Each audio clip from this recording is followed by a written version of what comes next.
إذا وجدت الحرية الاعتقاد في القرآن الكريم هي الأصل، ووجدت حديثا يقول بقتل المرتد وأحاديث أخرى تقول بالحرية، أخذ ماذا؟ أخذ ما يشبه القرآن، ما يشبه قوله تعالى لا إكراه في الدين قد تبين الرشد من الغي. كذلك محورية العدل، عندما أجد في القرآن الكريم قوله تعالى لقد أرسلنا رسلنا بالبينات وأنزلنا معهم الكتاب والميزان ليقوم الناس بالقسط، جعل القيام بالعدل هو هدف إرسال الرسالات وإنزال الكتب، بينما في الحديث قد ما أجد بابا باسم العدل من أبواب لا البخاري ولا مسلم ولا الكتب الستة ولا غيرها، بمعنى يهتمون بالأبواب التفصيلية في العبادات وينسون القضايا المحورية التي تكثفت في القرآن الكريم كالعقل مثلا والعدل والشهادة لله والمعرفة وضابط المعرفة حقوق الإنسان وما أشبه ذلك. هذه مكثفة في القرآن وخالي يعني ضعيفة أو ذابلة في التيار الروائي الذي نشأ تحت السلطات، يعني غالبا أكثر الناس رواية غالبا ازدهر الحديث وسط السلطات الظالمة. نعم. على أي حال ليس هناك هناك فرق وخلط كبير عند كثير من أهل الحديث، يظنون أن من رد حديثا خالف القرآن فقد رد السنة، هذا غير صحيح. وهناك أحاديث في الصحيحين وغير الصحيحين تخالف القرآن الكريم مخالفة صريحة، ومع ذلك أهل الحديث أو أنصارهم المبالغون في حماية السنة ليس الخلاف معهم، لابد أن نحرر الاختلاف، ليس الخلاف فيما ثبت عن النبي عليه الصلاة والسلام، إنما الخلاف فيما زعموا أنه ثابت عن النبي ولا يثبت، لأن النبي لا يخالف القرآن، النبي نفسه عليه الصلاة والسلام يقول إنما أتبع ما يوحى إلي. فيستحيل جدا أن يأتي أحاديث في القرآن مثلا بحرية الاعتقاد وفي حديث عكرمة مولى بن عباس بقتل المرتد. نعم. يستحيل أن يأتي حديث بقوله تعالى ليس بأمانيكم ولا أماني أهل الكتاب من يعمل سوءا يجزى به، بينما في صحيح مسلم من حديث أبي بردة بن أبي موسى عن أبيه أنه يؤتى لكل مسلم يوم القيامة بيهودي أو نصراني ويجعل فداء، يقول هذا فداءك من النار. أين هذا الظلم في الحديث من هذا العدل القرآني؟ كذلك أنا ذكرت نقطة مهمة، وهي أن أهل الحديث لم يكتفوا، هم قلبوا الإسلام رأسنا على، يعني قلبوا الهرم رأسنا على عقب. الأشياء المهمة المحورية في القرآن، روح الإسلام، المعرفة، العدل، الشهادة لله، ليس هناك باب في الكتب الستة عن العقل مع كثافته في القرآن، ولا باب عن العدل مع كثافته في القرآن، ولا باب عن المعرفة والحس مع كثافته في القرآن، ولا باب عن الشهادة لله مع كثافته في القرآن. فهم اخترعوا تفصيلات وانشغلوا. طبعا ما الوعي السياسي بحاجة، الحديث هو نتيجة، يعني طبعا ما أطلق على جميع الحديث، معظم الحديث الذي يدور على الألسنة، إذا سمعت خطيبا يذكر 100 حديث فاعلم أن 90% مكذوب على رسول الله و10 قد تكون صحيحة. نعم. إذا سمعت يذكر 10 نفس الشيء. فلذلك نحن نصيحتنا القرآن هو نور، والنور هو يكشف بنفسه، ما يحتاج إلى من يكشفه. ليه يا شيخ إذا سمعت 100 حديث فأعرف أنه 90 إذا بس 10 تقول أنه صحيح؟ لأن معيارهم في التصحيح والتضعيف خاطئ أصلا. لا يعرضوا الحديث على القرآن، يصححون حديث تخالف القرآن وتخالف العقل وتخالف الحرية وتخالف كل المبادئ. القضية نبدأ بالمصدر الأهم. إذا وجدنا قرآنا صريحا في مسألة ثم وجدنا حديثا يخالفه نأخذ بما أهل الحديث لتعصبهم للحديث خلاص أصبحوا كل من يرد حديث يخالف القرآن يقولون يحارب السنة، وهذا مغالطة. القرآن الآن بين أهل الحديث لا يساوي معجم الطبراني بتصحيح حمد السلفي، لا يرجعون إليه أبدا، يرجعون للروايات. القرآن أضعف مصدر صار عندهم إلا كلام، فالكلام نعم يقولون القرآن مصدرنا وهو رئيس مصدرنا الأول، بس هذا يا أخي نحن بحاجة للصدق. الله أمر بالصدق، قال وكونوا مع الصادقين، لنكون صريحين. القرآن أنا أيام كنت مهتم بالحديث والتخريج وكذا، وأنا وزملاء نعرفهم، يعني لنكون صريحين، لم يكن القرآن لا نراه يهدي للتي هي أقوم كما وصف الله، نرى أن البخاري ومسلم والعقائد هي التي تهدينا للطريق الواضح القويم. لو أفتح باب البخاري النقادات عليه كثيرة جدا، لم يظهر باب العدل. تصور البخاري يذكر باب الشرفة في الدار، باب الزينة، باب نفض الغبار من على كتف العامل، ولا يذكر باب الشهادة لله ولا باب العدل ولا باب العقل ولا باب المعرفة ولا هذا الأبواب الكثيرة في القرآن. البخاري هو نتيجة شيخه سفيان بن عيينة، علي بن المديني، علي بن المديني نتيجة سفيان وطبقته، سفيان بن عيينة نتيجة الزهري وطبقته، والزهري محدث بلاط هشام بن عبد الملك. يعني أننا يجب أن ننظر المتن قبل النظر إلى الإسناد، ويجب أن ننظر إلى القرآن قبل أن ننظر إلى الحديث. القرآن هو الذي يهدي للتي هي أقوم، هو النص القطعي الذي يجب أن نتدبره. الله أمرنا بالتدبر، هم ما يتدبرون، هم يضربون 50 آية بحديث حسنه الهيثمي أو حسنه ابن حجر، هم متلاعبون بس ما يعرفون. يعني كما قلت قلبوا الإسلام، جعلوا القرآن في الحضيض ويضخمون البخاري والنووي وابن حجر كأنهم ملائكة. هم مساكين نعرف أهواءهم ونعرف أغاليطهم ونعرف إصاباتهم وعباداتهم. فلذلك يجب من أراد أن يضربنا بهؤلاء ضربناه بالقرآن، ومن أراد أن يتواضع تواضعنا. فلذلك رجاء هذا الموضوع لأنه لم يتح لشيعة القرآن، أتيع لشيعة الصحابة وشيعة أهل البيت. القرآن له شيعة محبون قلة لم يتح لهم عبر التاريخ أن يبينوا القرآن الكريم، أن يبينوا ما بينه الله في القرآن.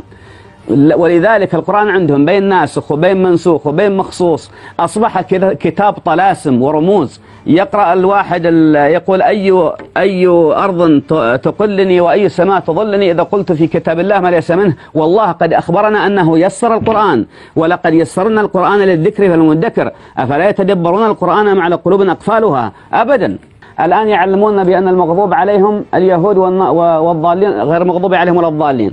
المغضوب اليهود، الضالين النصارى. هذا ليس قول الله، هذا تفسيرهم وعنصرياتهم. المغضوب عليهم هم كل من غضب الله عليه في القرآن يجب أن يدخل ضمن المغضوب عليهم، وكل من وصفه الله بالضلال في القرآن يجب أن يدخل ضمن الضالين. هم أهل الحديث أخسروا، يعني جعلوا القرآن مصدر ثانوي جدا وأن تشدقوا به. ولذلك عندما سألته عن حرية لا إكراه في الدين قد تبين رشد من الغي، تلكأ أو ما حاول يقول هل المرتد المسلم الذي شك أو رجع عن دينه هل يقتل؟ وقد قال الله لا إكراه في الدين قد تبين رشد من الغي، وقال ومن يرتد منكم عن دينه فيموت وهو كافر فأولئك لهم أجل الله عقوبة الردة في الآخرة. لم يجعلها الحدود الجنائيات في الدنيا فقط، من قتل نفسا بغير نفس أو فساد في الأرض أو البغي. أما المرتد هذا أدخلوها الفقهاء لأن السلطات كانت تريد وصم كل من تعارض مع السلطة بأنه مرتد، وذبح الجعد بن درهم باسم الدين، وذبح المصلحون باسم الدين، الجهم بن صفوان، غيلان الدمشقي عندهم في الشام، وهو العباسي أيضا ذبح أناس باسم الزندقة وباسم كذا. فلذلك يجب إعادة الاعتبار لروح القرآن. لماذا صارت الأمة الإسلامية أضعف الأمم عقلا وأكثرها تبلدا وأكثرها ضياع حقوق الإنسان؟ لماذا؟ لأن الرواية غلبت ولم يغلب روح القرآن، لم يغلب المعرفة ولم يغلب العقل الذي أفلا تعقلون كرره الله أكثر من أفلا تؤمنون. ولماذا ما في ولا كتاب عقل عبر تاريخنا كله؟ كتاب واحد عن العقل ما في. إذا أخبر بأنه يسر القرآن فيجب أن نصدق الله بأنه ميسر. ما يمكن أن نقول نعم الله قال أنهم يسر بس ما نصدق، هذا عيب أو حرام أو كفر. إذن الله يسر القرآن للذكر، لكن يجب أن نأتي القرآن متعلمين ولا نأتيه متعلمين لا معلمين. أكثر من يقرأ القرآن يأتونه كأنه يعلمونهم، كأنهم أئمة الكتاب وليس الكتاب إمامهم. أن تتأنى الآن إذا وجدنا قصيدة المتنبي نتعب حتى نفهمها يمكن شهر، لكن إذا وجدنا صورة نستعجل ما هي على طول نريد أن نفهمها بسرعة وإلا ما نحتاج إليها. هذا كبر في التعامل مع القرآن الكريم. القرآن له أخلاق معرفة، هناك منهج معرفي أخلاقي أمرك أن عندما تأتي القرآن، حتى أمر رسوله لا تحرك لسانك لتعجل به إن علينا جمعه وقرآنه. أمر بالتأني والتدبر وتقرأه على الناس على مكث. هذه آداب من لم يلتزم بها لن يفهم القرآن. نعم طبعا لو هناك حلقات واسعة لتبين للناس عظمة القرآن وأنه نور بذاته ويهدي التي أقوم بذاته، وأنه مبين بذاته، وأن مزاحمة الحديث وتشويش مع القرآن آن له أن ينتهي، وآن أن نرفع كتاب الله فوق البخاري وفوق مسلم وفوق مسند أحمد وفوق كل الكتب المذهبية. إذا القرآن الكريم قال لي كذا ومذهبي يقول لي كذا، إذا رأيت أنا أن المذهب أخطأ أو شيخي أخطأ أو المصدر الفلاني أخطأ، لابد تكون شهادة القرآن لله أولى. صح، هذا المعنى البسيط. نعم. لأن هذا المعنى قرآني بالمناسبة، وقرآني كثيف جدا. والذين هم بشهادتهم قائمون وأتموا شهادة الله ومن يكتمها فإنه آثم قلبه إلى آخره. هم خلو من القرآن الكريم، عندهم فقط للقراءة وقت التراويح والأجر وعلى كل حرف 10 أمثاله بس. أنا لا أنكر السنة، وإنما هم عندما يأتي حديث صحيح يخالف حديث أصح منه يردونه، بينما إذا في حديث حسن يخالف 100 آية لا يردونه، مما يدل على الهوس الحديثي والروائي. وهذه ترى يثنون على أنفسهم معتادين أن الصوت لهم عبر التاريخ. أعطينا أمثلة غير حرية المعتقد والمرتد. طبعا الأمثلة مثلا ذكرنا مسألة العدل، محورية العدل في القرآن جعله هدف القرآن. العدل في القرآن أهم من الصلاة والصوم والحج والزكاة، لأن الله جعله هدف إرسال الرسل وبعث وإنزال الكتب، بينما هم لا يذكرونه ولا في كتاب عبر تاريخهم عن العدل. طيب. يعني لا كتاب منفرد ولا كتاب داخل كتب. أركان الإسلام حديث نافع مولى بن عمر لم يؤخذ من القرآن. يجب أن نعيد ترتيب أركان الإسلام على التحفظ. كلمة ركن يعني لم يرد بهذا المعنى، لكن قواطع الإسلام الكبرى يجب إعادتها من القرآن. أركان الإسلام التي نحن عليها اليوم ليس ترتيبها قرآني، ترتيبها حديثي. أشغلت المسلم، حذفت العدل، حذفت الحرية، حذفت المعاني الكبرى من مراقبة الله، حذفت وأبقت على أحكام عملية لتشغل المسلم بنفسه ومسجده، ولا يأمر بمعروف ولا ينهى عن منكر ولا يفكر ولا يكون حرا ولا يعرف ولا كذا. فلا بد من إعادتها. ولذلك المعتزلة شنعوا عليهم عندما أدخلوا العدل ضمن الأركان، مع أنه ركن يعني في القرآن هو أعظم من كلمة ركن بعد الشهادتين، تجديها أهم من الصلاة، ومع ذلك أصبحت كلمة عدلي. فلان يقول بالعدل أصبحت سبة، فلان عقلاني أصبحت سبة.